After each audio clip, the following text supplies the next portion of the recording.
Hello అందరికీ good morning. So ఈరోజు వచ్చేసి మా బ్రేక్ఫాస్ట్ వచ్చేసి ఇడ్లీ. చాలా రోజులు అయిందనమాట ఇడ్లీ చేయక. ఆల్మోస్ట్ ఒక 3-4 months అయింది. ఎక్కువ మేము దోశ ప్రిఫర్ చేస్తాము, లేదంటే మా హస్బెండ్కి పెసరట్టు అన్న చాలా ఇష్టము. సో నాకైతే ఇడ్లీ ఫ్యాన్ అనమాట. నేను బయటకు వెళ్తే ఫస్ట్ ఇడ్లీ బాగుంది అని వేడివేడిగా ఉండి బాగా స్మూత్ స్పాంజీగా ఉందంటే ఫస్ట్ ఇడ్లీనే తింటా, తర్వాతనే ఏదైనా సరే. సో ఇంతకు మీ బ్రేక్ఫాస్ట్ ఏంటి? మీరేం తిన్నారు ఈరోజు? కింద కామెంట్స్ అయితే చేయండి.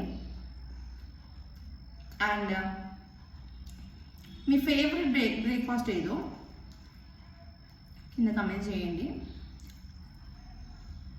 సో ఇప్పుడు ఫాస్ట్గా తినేసి ఇంకా ఆఫీస్కి అయితే వెళ్ళాలన్నమాట.